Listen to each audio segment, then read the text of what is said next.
ওদেরকে নিয়ে যাবে, আটক করেছে নিয়ে যাবে। বিরাট সংখ্যায় পুলিশ এই মুহূর্তে আমরা দেখতে পাচ্ছি কয়েকজনকে আটক করা হয়েছে এবং তাদেরকে আটক করা হয়েছে, তাদেরকে নিয়ে যাওয়া হচ্ছে। এই মুহূর্তে তুমি দেখতে পাচ্ছ সরাসরি ছবি, পর পর 1 2 3 3 4 5 এই সবাইকে কিন্তু এখানে থেকে আটক করে রাখা হয়েছিল এই অফিসে। এবং সেখান থেকে কি করেছো তুমি এখানে? তোমাকে আটক করলো কেন? কি করেছো? কি করেছো? ওদিক থেকে আসছিলাম, এদিক থেকে আসছিলাম। তাহলে তোমাকে আটক করলো কেন? এই মুহূর্তে দেখা যাচ্ছে কি করেছিলে? কিছু নেই, আমি কাজ করি। তাহলে তুমি কি করছিলে? এই মুহূর্তে আমরা দেখতে পাচ্ছি পুলিশের ভ্যানে করে নিয়ে যাওয়া হচ্ছে। এই গন্ডগোলের সময় কোথায় ছিলে তোমরা? স্যার আমি ছিলাম বহরমপুরে, এখানে আসছিলাম। আমি আস্তে আস্তে ওখানে ছাপাখানে গিয়েছিলাম চাল কিনতে। চাল যখন পেলাম না, এদিক দিয়ে এলাম, আমার দাদাকে বললাম ওদিক দিয়ে। তোমাদের আটক করলো কেন? আমি আর আমার দাদা একসাথে ছিলাম। এই গন্ডগোলের সঙ্গে যুক্ত ছিলে? এই গন্ডগোলের সঙ্গে যুক্ত ছিলে? এই গন্ডগোলের সঙ্গে যুক্ত ছিলে? না স্যার, আমরা এখানে ছিলাম না। এখানে কি করছিলে? এখানে আমরা দেখতে পাচ্ছি এইভাবে আটক করে নিয়ে যাওয়া হচ্ছে পুলিশের গাড়িতে করে। এই মুহূর্তে আমরা দেখতে পাচ্ছি। তোমাদেরকে আটক করলো কেন? কি করেছিলে? কি করেছিলে? কি করেছিলে? এই মুহূর্তে দেখতে পাচ্ছি একেবারে আটক করে নিয়ে যাওয়া হলো। তবে তাদের পক্ষ থেকে যেটা দাবি করা হচ্ছে যে তারা কিন্তু এই ঘটনার সময় এখানে ছিল না, ফলত কোনো রকমভাবে তাদেরকে এখান থেকে যাদেরকে নিয়ে যাওয়া হচ্ছে তারা কি অন্য কোনো ঘটনার সঙ্গে যুক্ত, সেটাও কিন্তু এখন প্রশ্ন উঠছে। কারণ পুলিশের যে এখান থেকে কাউকে অ্যারেস্ট করার কোনো প্রক্রিয়া কিন্তু দেখা যায়নি কালকে থেকেই, ফলত আজকে এই যে 7 জনকে এখান থেকে নিয়ে যাওয়া হলো, তারা কারা? তারা কি গণ্ডগোলের সঙ্গে যুক্ত ছিল? পুলিশের পক্ষ থেকে জানানো হচ্ছে যে এখানে যখন গণ্ডগোল চলছিল সেই গণ্ডগোলের সঙ্গে যুক্ত থাকার কারণেই তাদেরকে আটক করে নিয়ে যাওয়া হয়েছে, তাদেরকে জিজ্ঞাসাবাদ করা হবে। এবং এই যে 5টা রেলগেটের পাশে যে রেলের অফিস রয়েছে সেইখানে, অর্থাৎ 111 নম্বর যে রেলগেট, সেই রেলগেটের পাশে এই যে অফিস, সেই অফিসে কিন্তু তাদেরকে একেবারে আটক করে রাখা হয়েছিল। পুলিশ আসে, পুলিশ এসে তাদেরকে নিয়ে যায় এবং মোট 7 জনকে এই ঘটনায় কিন্তু আটক করা হয়েছে। এটা কিন্তু এখন এই মুহূর্তে ছবি দেখা যাচ্ছে পাঁচড়া রেলগেট, এবং সেই রেলগেটের একেবারে পাথর তুলে বিক্ষোভ দেখাতে শুরু করে এখানকার স্থানীয় বাসিন্দারা। পুলিশের উচ্চপদস্থ আধিকারিকেরা এখানে রয়েছেন এবং এই পরিস্থিতি যাতে নতুন করে এখানে না ছড়ায় সেটাই কিন্তু চেষ্টা করা হচ্ছে ঠিকই। তবে যেখানে পুলিশ দাঁড়িয়ে থাকছে, যে কথাটা আমি বারবার বলছি, যে যেখানে পুলিশ দাঁড়িয়ে থাকছে তার উল্টো দিকে কিন্তু জমায়েতটা চলছে। ফলত এখান থেকে ওই জমায়েতের স্থান অবধি যেতে যেতে সেখানে আবার নতুন করে সেখান থেকে জমায়েত সরে গিয়ে উল্টো দিকে আবার জমায়েত শুরু করছে।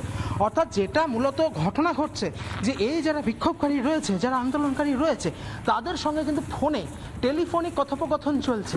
অর্থাৎ যখন পুলিশ যাচ্ছে তখন ওই পক্ষ থেকে ফোন করে বলে দেওয়া হচ্ছে যে এদিকে পুলিশ আসছে, তোমরা এইদিকে এসো না, তোমরা উল্টো দিকে থাকো। পুলিশ যখন তাদেরকে ছত্রভঙ্গ করছে, উল্টো দিকে সেই সময় টেলিফোনে সেই খবর পেয়ে উল্টো দিকে তখন জমায়েত শুরু হয়ে যাচ্ছে। এই ছবি কিন্তু এই মুহূর্তে দাঁড়িয়ে তৈরি হয়েছে। ফলত একেবারে যেখানে আমরা দেখতে পাচ্ছি রাজশেখর দাস যে ছবি তুলে ধরছে যে আবার নতুন করে রেল লাইনের উপরে কিন্তু তারা জমায়েত শুরু করেছে এবং তাদের প্রত্যেকের হাতে, কারো হাতে আমরা দেখতে পাচ্ছি পাথর তারা তুলে নিচ্ছে। ফলে নতুন করে হামলার আশঙ্কা কিন্তু এখানে থেকেই যাচ্ছে নতুন করে। অর্থাৎ পুলিশ যদি এখান থেকে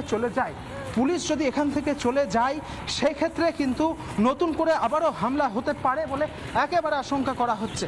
এবং এই মুহূর্তে দাঁড়িয়ে সেই ছবিটা কিন্তু দেখা যাচ্ছে। এখানে বিক্ষোভকারীরা তার উল্টো দিকে দাঁড়িয়ে রয়েছে, উল্টো দিকে রয়েছে পুলিশের বিরাট বাহিনী। সব মিলিয়ে একেবারে উত্তপ্ত পরিস্থিতি এই মুহূর্তে পাঁচড়া রেলগেট চত্বর এলাকায়।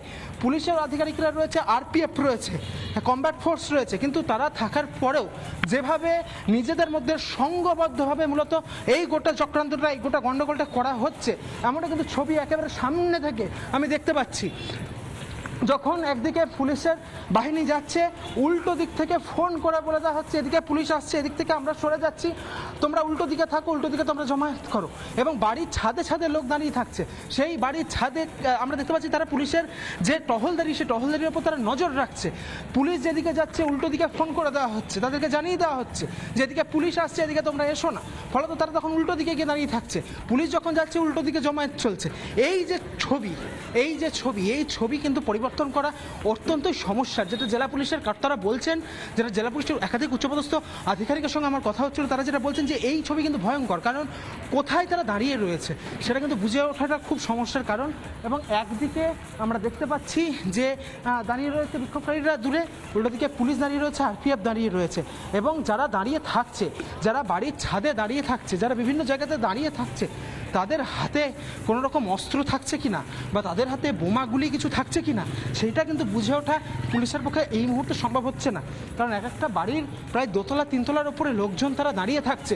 ফলত সেই জায়গা থেকে এই মুহূর্তে দাঁড়িয়ে এই পাঁচড়া রেলগেট থেকে তারা অবরোধ সরিয়ে দিলে, একদিকে যে রেলগেট রয়েছে সেদিক থেকে অবরোধ সরিয়ে দিয়েছে, উল্টো দিকে যে রেলগেট সেখানে নতুন করে আবার অবরোধ শুরু হয়েছে।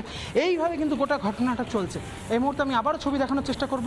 পুলিশের উচ্চপদস্থ আধিকারিকেরা এখানে রয়েছেন, আরপিএফ রয়েছে, এবং নতুন করে যাতে কোনো রকমভাবে এখানে গণ্ডগোলটা না ছড়ায় সেটাই কিন্তু এই মুহূর্তে চেষ্টা করা হচ্ছে। পাশাপাশি সাধারণ পথ চলতি মানুষ যারা রয়েছে,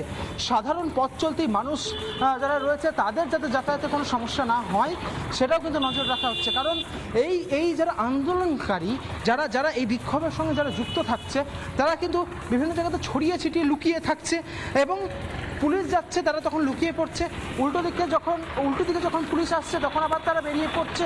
অর্থাৎ একেবারে সংঘবদ্ধভাবে গোটা ঘটনাটা ঘটছে এই পাঁচড়া রেলগেটে। এই পরিস্থিতি সামাল দেওয়া যথেষ্ট কিন্তু সমস্যার, এবং অনেকটা কিন্তু বেগ পেতে হচ্ছে এই মুহূর্তে পুলিশ আধিকারিকদেরকে।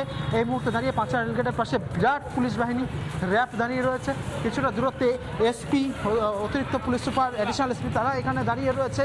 এবং সেই ছবিটা কিন্তু এই মুহূর্তে দেখা যাচ্ছে এইখানে পাঁচড়া রেলগেটে, যেখানে এই পরিস্থিতি সকাল 10:30টার কিছু সময় পরে তৈরি হয়েছিল, সেই পরিস্থিতি এই জায়গাটাতে কন্ট্রোল করা হয়েছে ঠিকই, কিন্তু পাশে যে রেলগেট রয়েছে সেখানে নতুন করে তারা অবরোধ করছে, সেখানে নতুন করে তারা জমায়েত করছে।